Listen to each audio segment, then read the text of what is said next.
Hello again, and welcome to my channel, Misfit Reader. Insta and Twitter is at Misfit Reader. If you want to follow me, go for it.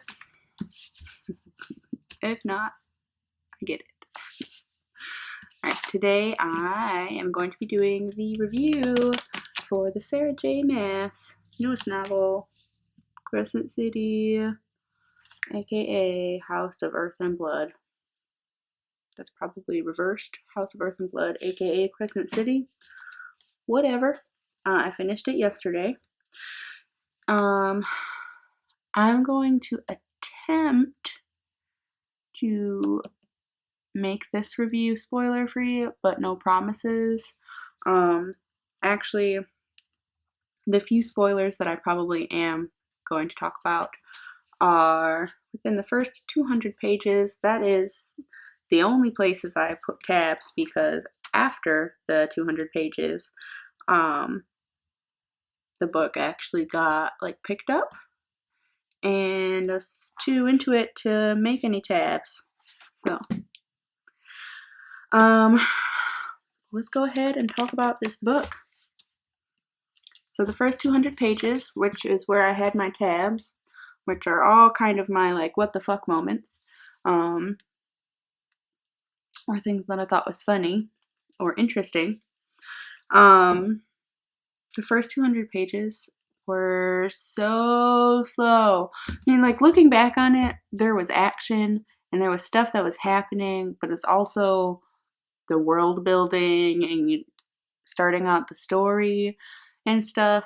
And there was so many, at least for me, there was so many what the fuck moments in the first 200 pages that I was like,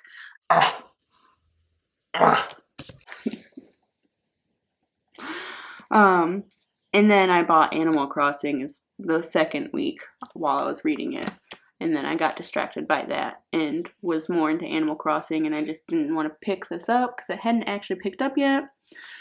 And then after about 5 days of playing Animal Crossing straight, I finally forced myself to pick it back up and to start reading it. And then I finished the first 200 pages, and then it really started to pick up. And then I couldn't put it down, and I finished it within 3 days after I finally picked it back up after 2 weeks of struggling with the first 200 pages. Overall, I loved this book.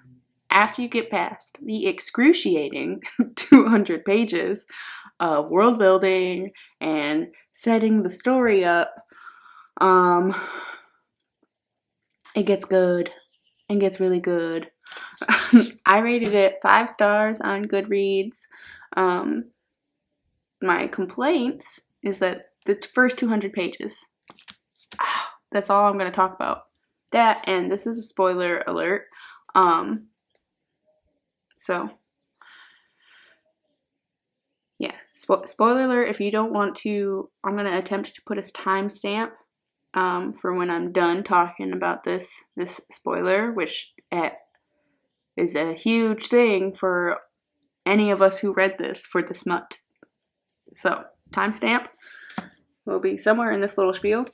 And spoiler alert, the thing that pissed me off, I'm pissed. There's 800 pages of this, and you have the tension, and you're waiting for the main two to bang, and it doesn't happen. They never actually bang. There's so many times when they almost do, and the most that we get is some finger action. What the heck?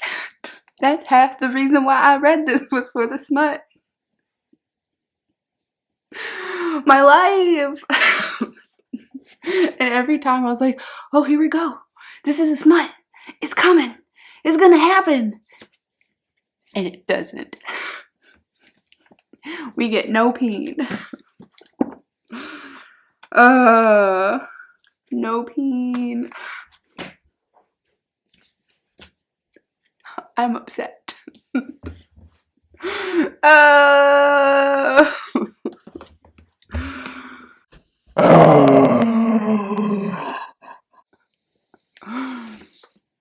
That's my biggest complaint about the 800. It was good though. Okay, you end up falling in love with characters, or at least I did, and stuff.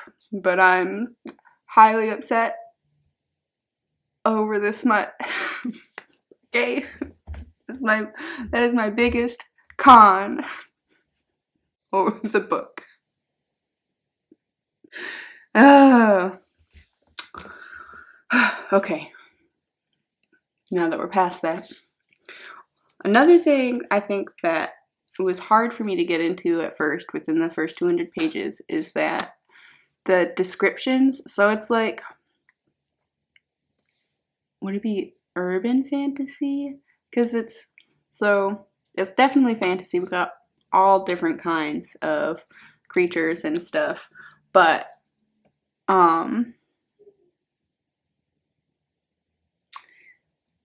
it's like modern, so they have cell phones and there's security cameras throughout all of Crescent City. I'm just gonna call it Crescent City because I can't pronounce the other term for the city.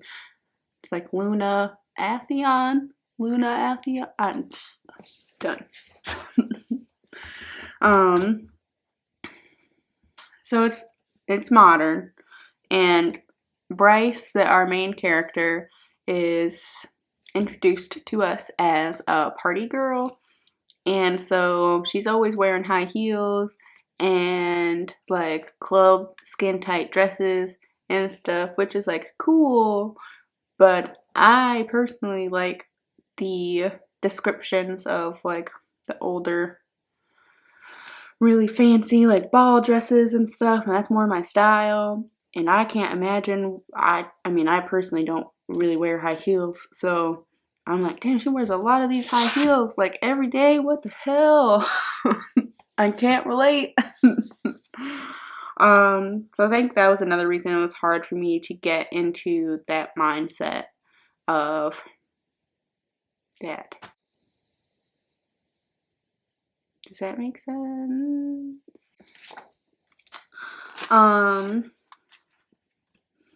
Yeah. And at first, one of the first things that you find out about her is one of these so this is kind of a spoiler because I'm going to read a little bit from the first 200 pages, but it ends up like really not being relevant. It's one of your first looks into Bryce's like character and stuff, but I was like, when I first read this, when she's talking about going on a date with this guy named Reed, and Bryce is like inner monologuing about this guy that she's been dating for a few months and stuff, and is like straight up, she's like, the sex was fine, standard. She'd gotten off, but she'd really had to work for it, and not in the way she sometimes liked to work for it, more in the sense of slow down, put that here, can we switch positions? But she'd slept with him only twice. Am I the only one who's like, girl, no. Why? Why are you staying with someone who's fine? And she's just like, he's hot. But it doesn't even sound like she really likes him. And like, kind of spoiler, or maybe not, because we know that, I think it talks about it in here, you know that he ends up not being like a thing. The ender thing right here says it's gonna be Hunt, basically, who gets introduced a little later on, but still. Why?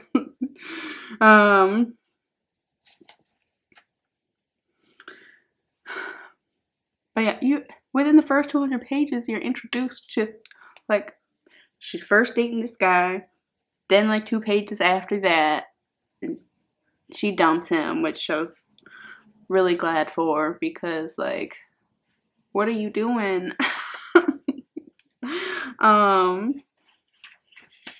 But like I said, it was kind of like obvious that wasn't gonna last. He's not the main love interest in the book. But then, I don't know why, it says in the thing, like, you know that it's going to be Hunt because his name is actually in the little intro thing in the beginning of the book thing, whatever it's called. But you get introduced to another love interest and you're like, oh, this will be nice. Then it's not. Also, I don't want to, does it say this in the thing? Yeah, I am stupid. I know I read the inside of the book and then started reading the book and it just, like, all the information that was already given to me before I started reading left my brain and stuff, because I'm seeing now that I should have known the things. I was like, what the fuck? So you get introduced, another kind of spoiler, I guess, if you haven't read it, timestamp for when I'm done talking about this here, perhaps. You get through the first 4 chapters and you get introduced to her friend Danica and the other werewolves, or wolf shifters, whatever they're fucking called in this book. And I straight up was like, these are gonna be my favorite characters. Danica seems like more of a badass than Bryce, and I love werewolves, so I'm putting in my shoes with them. I'm gonna love them throughout this book. And then you know what happens? Do you know what happens? First 4 chapters, they get killed off. All of them. I think that's another reason why it took me so long to get through the first 200 pages, because I was like, yeah, these are going to be my favorite characters of the book. And 2 chapters later, they all die.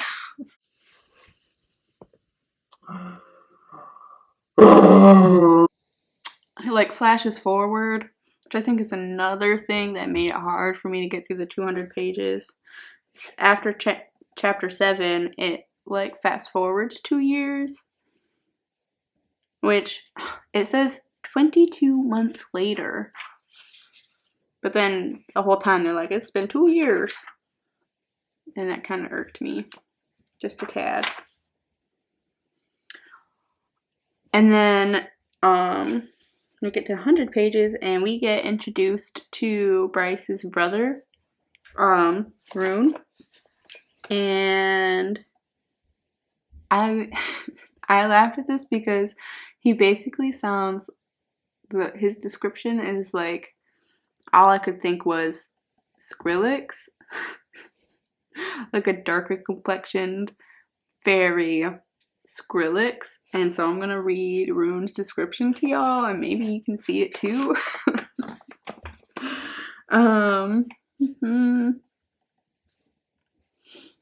The tattooed sleeves on his golden-skinned arms, however, were colorful and beautiful enough to piss off their father, along with a line of rings and one arched ear, and the straight black hair that flowed to his waist, save for one shaved side, all painting a glaring billboard that said, "Fuck you, Dad." So also the angst.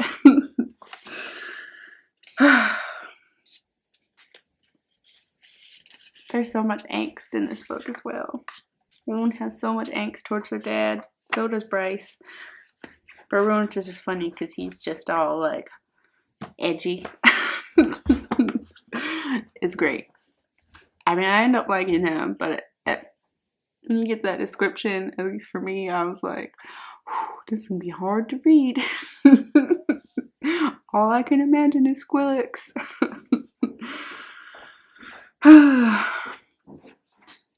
And then,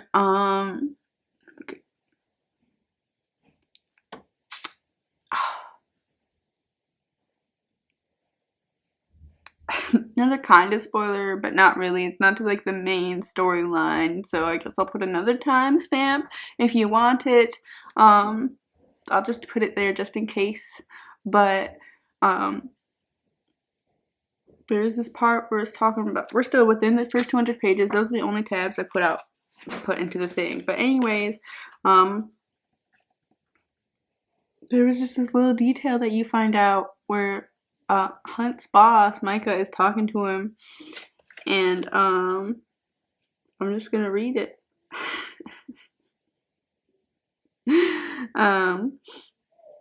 Micah growled, "Keep your dick in your pants and your hands to yourself, or you'll find yourself without either for a long while." Hunt would regrow both, of course. Any immortal who made the drop could regrow just about anything if they weren't beheaded or severely mutilated, with arteries bleeding out, but the recovery would be painful, slow, and being dickless, even for a few months, wasn't high up on Hunt's to-do list. Am I the only one who is like, they can regrow their dicks and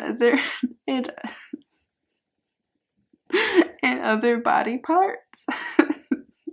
Also, I would think that a dick would be considered a main artery that they could bleed out of.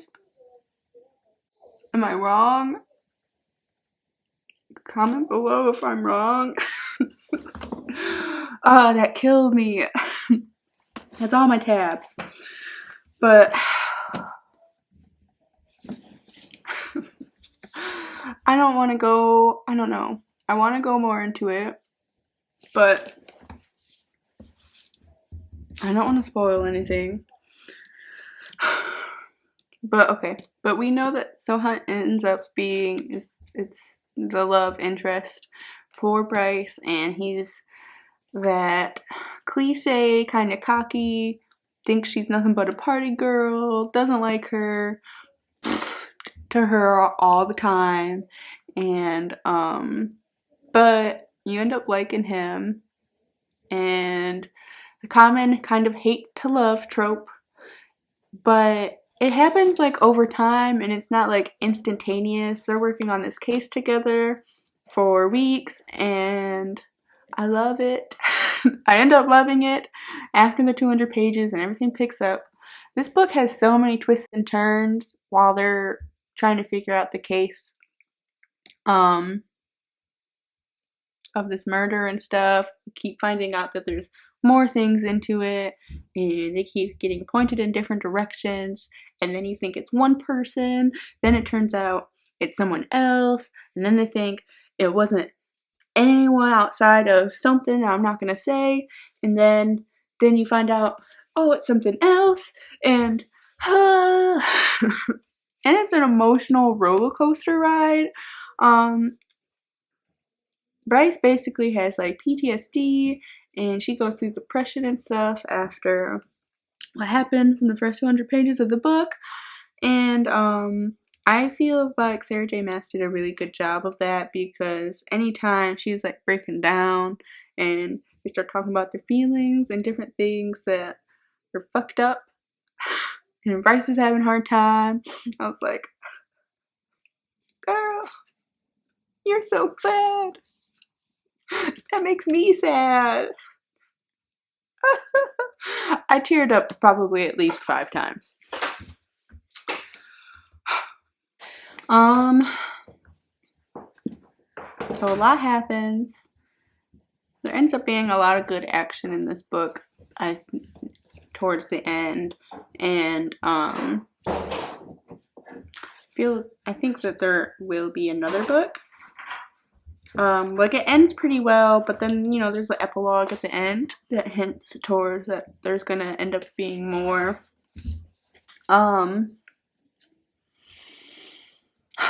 it ended really good, only with like that one little question in the epilogue that's like, I feel like it wrapped everything fairly well up of what was happening in this book. It's not like a drop on the line of, or like a cliffhanger kind of end, you know, where like, oh, I have to wait now to find out what happens. It's just more like more things could happen, and it's hinted that they probably will, but that's not a problem at that moment, which I liked, because do I want more? Yes, because those are questions I want to be answered, but also If they don't, I'd be fine with it, because all the main shit that happened in this book has been answered and figured out and resolved. So I liked that.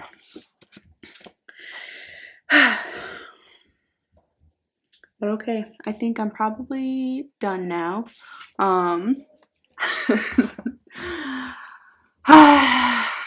Yeah. I think that's all I have to say. I recommend, if you like Sarah J. Maas and stuff, to read this book. But no, the first 200 pages are super slow, so you have to battle through that before it actually gets good. Okay, I'm gonna sign off now. Thank you for watching my review video with kind of spoilers. I tried, okay? I tried. Also real quick, if anyone has any idea of an intro and an outro, I know I need that. I don't know what the fuck to do for an intro and an outro, so if anyone wants to comment an idea below, please help a girl out. Alright. Goodbye.